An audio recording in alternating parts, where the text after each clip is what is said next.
নমস্কার, আমি তরুণ ঘোষ। আজকে তো সার্জিও ঘোরের সঙ্গে বাংলাদেশের প্রধানমন্ত্রী তারেক রহমানের বৈঠক আছে। এখন এই বৈঠক মানেই তো এখন তারেক রহমানের অবস্থা খারাপ। তিনি তো ঝাড়ে বসে আছেন। আগে দূর থেকে দেখেছিলাম একটা ঝাড়, এখন দেখছি না তিনটে ঝাড়। আমি আপনাদের পরপর বলে যাচ্ছি যে কত দিকে পেঁচ মেরে রেখে দিয়েছেন আমাদের তারেক রহমান সাহেব। এখন এই পেঁচগুলো থেকে বেরোবেন কি করে? এক হচ্ছে তো আমাদের যাওয়ার সময় মহান দেশপ্রেমী ইউনূস যাওয়ার 10 তারিখ বা 12 তারিখ যাওয়ার 3 দিন আগে 9 তারিখে একটা গোলামি চুক্তি করে গেলেন। সেই চুক্তি অনুযায়ী কিন্তু মানে চুক্তির বাইরে কাজ করলে আমেরিকা প্রশাসনে চুক্তির বাইরে কাজ করলে ইনডিমিনিটি বলে কিছু নেই। ফলে আমরা চুক্তি করে দিলে ইনডিমিনিটি আমরা করে দিলাম, ওসব চলবে না আমেরিকার সঙ্গে।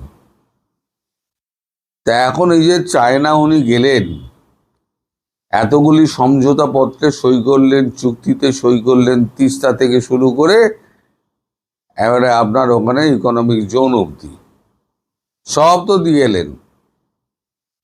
আবার চুক্তি করে রেখে দিয়েছেন পশু খাদ্য থেকে আপনি মানে যুদ্ধাস্ত্র পর্যন্ত সব কিনবেন আমেরিকা থেকে, খাদ্য পণ্য তেল যা যা আছে সব কিছু। মানে আমেরিকার করদরাজ্য। আপনি তো এখন আমেরিকার জেলে বন্দি। তার জেলে বন্দি আসামি এই চুক্তি করে কি করে? প্রথম তো এই উত্তর আপনাকে দিতে হবে। এ তো গেল আপনার প্রথম জট। এই যে আমি বলছি দর্শক, একটা যদি আমি ভুল বলি আপনারা আমার সমালোচনা করবেন, কঠোর সমালোচনা করবেন। দ্বিতীয় জট, সেটা হচ্ছে চীন এবং ভারতের মধ্যে সম্পর্কের টানাটানি। এখানে ভারত, চীন, রাশিয়া একটা ত্রয়ী শক্তি, যারা নিজেরা গাঁটছড়া বাঁধার চেষ্টা করছে।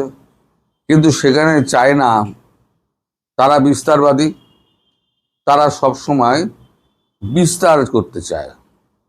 সে আমাদের অরুণাচলও এখনো আছে। এখন এখন বর্ডার ডিসপুটটা বন্ধ হওয়ার পর এখন যে যার জায়গায় ফিরে গেছে, এখন আর হচ্ছে না। 2 বছর আগে অবধি হয়েছিল, গালওয়ানো হয়েছিল, সে তো আপনারা সব খবর টবর রাখেন। তো এই যে ভারতকে উপেক্ষা করে, আমেরিকাকে উপেক্ষা করে তিনি চীনের কোলে গিয়ে বসলেন, তার সদুত্তর তো তাকে দিতে হবে। দ্বিতীয় যেটা বলছিলাম, এবার যদি চীনের কোলে উনি যান, তাহলে এক আমেরিকা খেপবে, দুই হচ্ছে ভারত খেপবে। এর মাঝে আবার ইসরায়েলের আপনার ওই পাসপোর্টে এক্সেপ্ট ইসরায়েল বেড়ে দিয়েছেন আপনাদের মৌলবাদীদের খুশি করার জন্য। তাতে কি হলো? তাহলে আপনারা ইরানকে সাপোর্ট করলেন, খুব ভালো কথা। ইরান আপনাকে কি দেবে না দেবে আমি জানি না, কোনো প্রতিশ্রুতি হয়েছে বলেও আমি জানি না। শুধু জেহাদিদের সাপোর্ট করার জন্য নিজের দেশকে এতটা বিপদে ফেললেন। আর আমেরিকার বন্ধু হচ্ছে ইসরায়েল এবং ভারতের বন্ধু ইসরায়েল।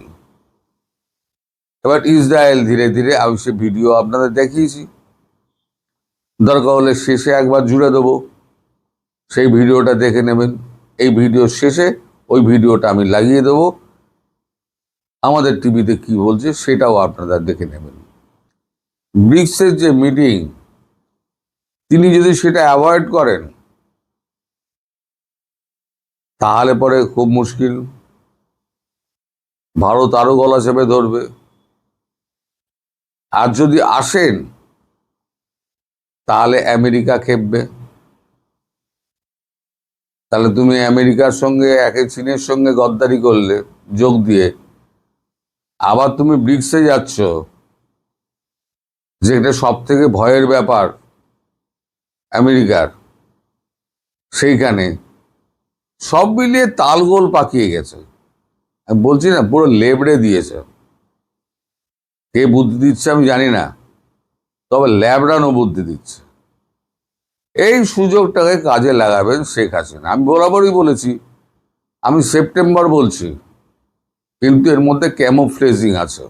মনে পড়ছে এই বলেছিলাম, এর মধ্যে ক্যামোফ্লেজিং আছে।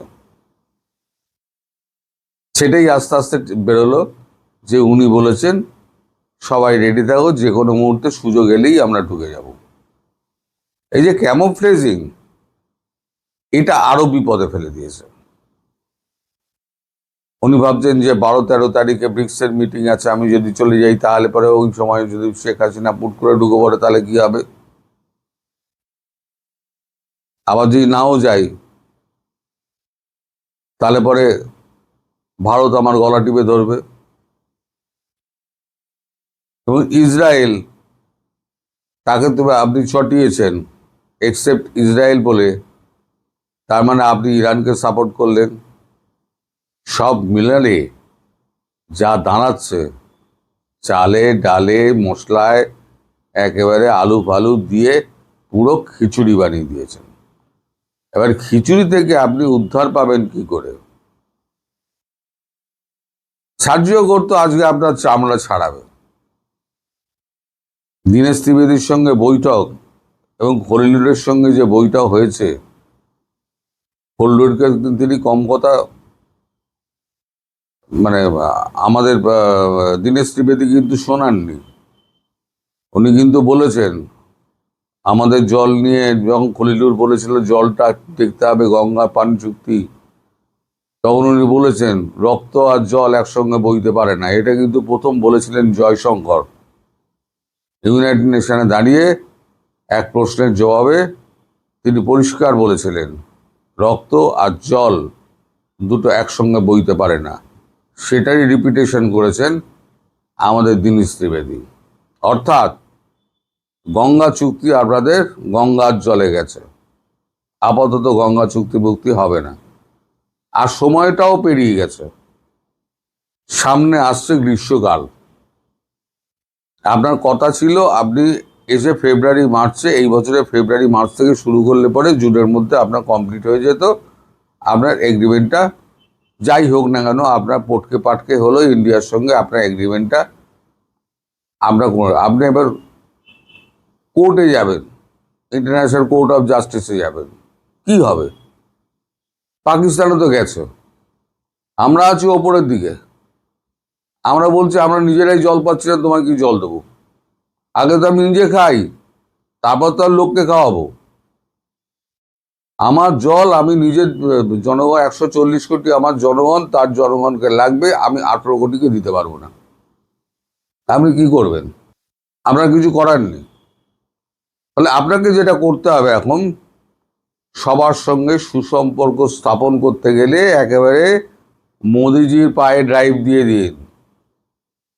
আপনাকে সেই ড্রাইভ দিতেই হবে। আমি বলছি আপনাকে, আজ হোক 2 মাস বাদে হোক, নরেন্দ্র মোদীর পায়ে আপনাকে ড্রাইভ দিতেই হবে, নইলে এই সংকট থেকে আপনাকে কেউ বাঁচাতে পারবে না। ওই মালদ্বীপের প্রেসিডেন্ট দেখেছিলেন না, তিনি খুব লাফালাফি করতেন। তিনি তো প্রথম ইন্ডিয়া বয়কট শুরু করেছিলেন, তারপরে তো আপনার ইন্ডিয়া বয়কট শুরু হলো। তারপর নাকে খত দিয়ে এলো, এসে আমাদের প্রধানমন্ত্রীর সঙ্গে দেখা করে তারপর সব সমস্যা মেটালো। আপনাদেরও তাই করতে হবে। কিন্তু আমেরিকা আপনার কি হাল করে আগে সেইটা দেখুন। ওখানে কোনো ইন্ডিমনিটি নেই, বললাম না, ওখানে কোনো ইন্ডিমনিটি নেই। আপনার ওখানে আপনার কঠিন শাস্তি পেতে হবে। এবং ওই ক্লজে আমি শুনেছি, আমি তো দেখিনি, ওই ক্লজে নাকি এক জায়গায় লেখা আছে যে এই চুক্তি ভঙ্গ করলে 100 ট্রিলিয়ন ডলার, $100 ট্রিলিয়ন মানে চুক্তি ভঙ্গের খেসারত দিতে হবে, আর নইলে এই দাও ওই দাও সেই দাও সব লিখে দাও, পারলে পুরো দেশটা লিখে দাও। সেটা করলো আবার এখানে ওখানে তিনটে শক্তি মিলে আপনাকে মেরে সব শেষ করে দেবে। রাশিয়া, চায়না, আমেরিকা তিনটে শক্তি মিলে আপনাকে শেষ করে দেবে। তাহলে আপনি যাবেন কোথায়? একটা উন্নয়নশীল দেশকে আপনি এবং আপনার পূর্বসূরি ইউনূস কোন জায়গায় নিয়ে এসছেন ভাবুন। মানুষ কিন্তু খেপছে, সেই পালসটা ধরতে পেরেছেন শেখ হাসিনা। তার জন্যই উনি বলেছেন আমি যাব। মানুষ বড় কাঁদছে, তাই আমি যাব মানুষের পাশে। হয়তো আক্ষরিক অর্থে তিনি বলেননি, কিন্তু তার কথাটায় বোঝা যাচ্ছে যে তিনি বলতে চাইছেন দেশের মানুষ বড় কাঁদছে, আমি যাব তাদের কাছে। সুতরাং আপনি এখন সার্জিওগরের হাত থেকে বাঁচার কি করে চেষ্টা হয়, আমেরিকা কি করে সন্তুষ্ট করবেন, চীনকে কি করে দূরে রাখবেন, ইসরায়েল কি করে সন্তুষ্ট করবেন, আর এই গাছ থেকে কি করে বাঁশঝাড় থেকে নামবেন, সেই নিয়ে আপনি এখন ভাবুন। কালকে আপনার যে ট্রিটমেন্টটা হবে আজকে, কালকে আমি সেইটা নিয়ে পড়ব। খবর তো আমরা সবই পাবো, এখন দেখা যাক তিনি কোথায় গিয়ে থামেন। সবাই ভালো থাকবেন, সুস্থ থাকবেন, সাবধানে থাকবেন। নমস্কার।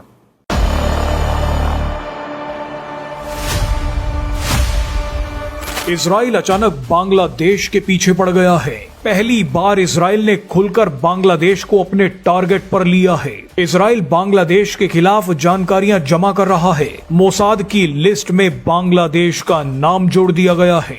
पिछले कई महीनों से इजराइल बांग्लादेश के कट्टरपंथी नेताओं की मूवमेंट को फॉलो कर रहा था, उनके बयानों को ध्यान से सुन रहा था। बांग्लादेश के कट्टरपंथी इजराइल और यहूदियों को खत्म करने की बातें कर रहे थे।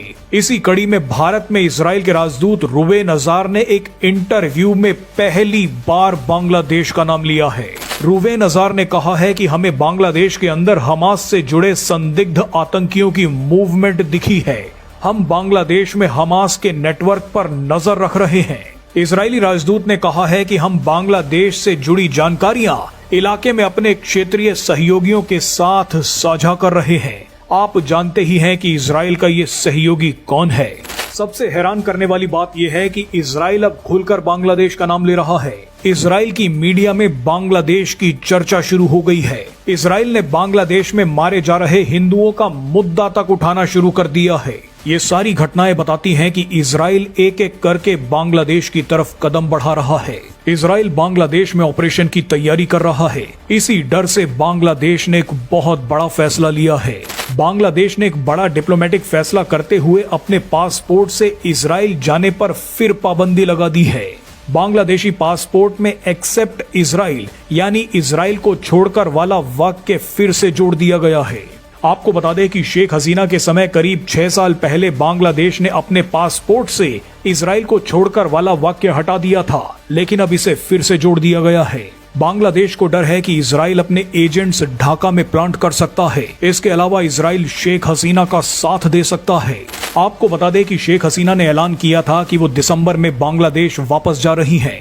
हैरानी की बात देखिए कि अभी तक तो बांग्लादेशी ये मांग कर रहे थे कि हमें शेख हसीना वापस चाहिए, लेकिन अब अचानक बांग्लादेशियों ने ये बोलना शुरू कर दिया है कि हम शेख हसीना को देश में नहीं घुसने देंगे।